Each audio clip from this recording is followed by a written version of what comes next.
আসসালামু আলাইকুম রাহমাতুল্লাহি ওয়া বারাকাতুহু। আপনাদের কাছে আমার একান্ত অনুরোধ, সম্পূর্ণ ভিডিওটা একটু দেখার চেষ্টা করবেন। আমার নিজ ব্যক্তিগত কিছু অভিজ্ঞতা থেকে আমার একটা ধারণা হয়েছে যে আমরা আসলে মনে হচ্ছে ভুলের সাগরে ডুবে আছি। ভুলের সাগর বলতে এই জিনিস, আমরা যে আসলে ফলোয়ারের পিছনে দৌড়তেছি ভাই, আমার তো মনে হয় আমরা ভুল করতেছি। আমার মনে হয় আমরা ভালো কন্টেন্ট তৈরি করা দরকার। দেখেন, যখন আপনি ভালো একটা কন্টেন্ট তৈরি করবেন, ওই কন্টেন্ট থেকে যদি আপনার ফলোয়ার আসে, এটা হচ্ছে অর্গানিক, একদম একদম প্রাকৃতিকভাবে আসা। এখন ওই ফলোয়ারটা আপনার সব সময় আপনার পোস্টে বা ভিডিওতে কমেন্ট করবে।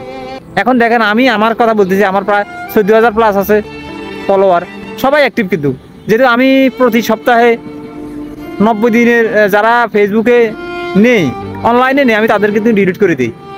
তো এই জন্য আমি মনে করি যে সবাই অ্যাক্টিভ, কিন্তু অ্যাক্টিভ যে আমার জন্য অ্যাক্টিভ না। সমস্যা হচ্ছে একটা, এখন দেখেন যারা ফানি ভিডিও করে, ফানি ভিডিও দেখে, তারাও কিন্তু আমাকে ফলো দিয়েছে, কিন্তু আমার ভিডিওগুলোতে তারা দেখবে না।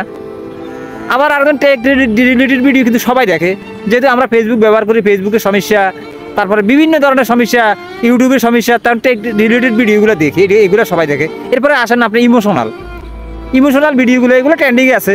যেমন আমার কথা বলি, আমি ইমোশনাল ভিডিও একটু বেশি করি। তো আমার ইমোশনাল ভিডিও, তারপরে তো ওই রকমের কোনো ভিডিও ভাইরাল হচ্ছে না করার কারণ হচ্ছে আমার যেই ফলোয়ারগুলো আছে, এই ফলোয়ারগুলো আমার এই ভিডিওগুলো পছন্দ করে না।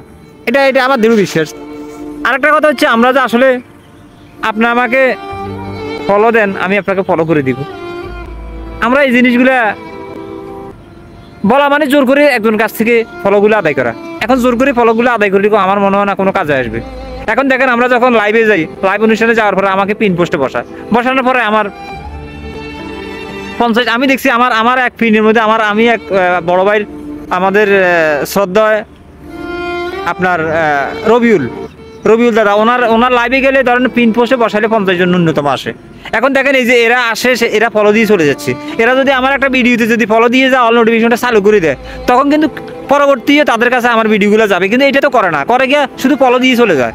এখন ফলো দিয়ে চলে যাওয়ার পরে আমার কি হচ্ছে, আমাদের ফলোয়ার সংখ্যাটা বাড়তেছে, কিন্তু এরা কিন্তু পরবর্তী আমার কোনো পোস্টের মধ্যে কমেন্ট করে না।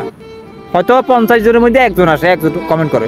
এখন দেখেন, আমার যদি আমার ভিডিওগুলো যদি পছন্দ হইতো, এই যে আমার যে 14,000 ফলোয়ার আছে, এই 14,000-এর মধ্যে যদি 500 যদি আমার একটা ভিডিওর মধ্যে কমেন্ট করে, 500 কমেন্ট হয়ে যায়।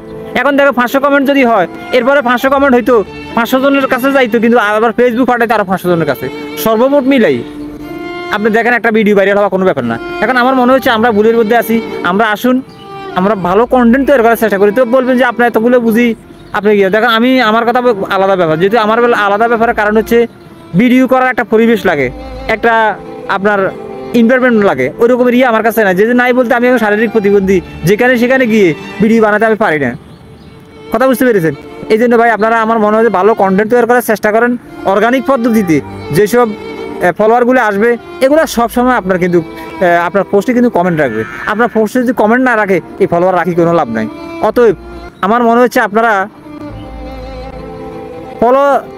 ফলো করলে ফলো ব্যাক দিব, এসবগুলো থেকে আপনারা বিরত থাকুন। আপনারা ভালো কন্টেন্ট তৈরি করার চেষ্টা করুন। আমার কথা যদি যুক্তিযুক্ত আসে, যদি আপনাদের মনে যদি আসে, যদি ভালো লাগছে, তাহলে আমার ভিডিওতে একটা শেয়ারের কথা বলবেন, অন্তত একটা কমেন্ট করে যাবেন। আসসালামু আলাইকুম রহমতুল্লাহ বারাকাতুহু।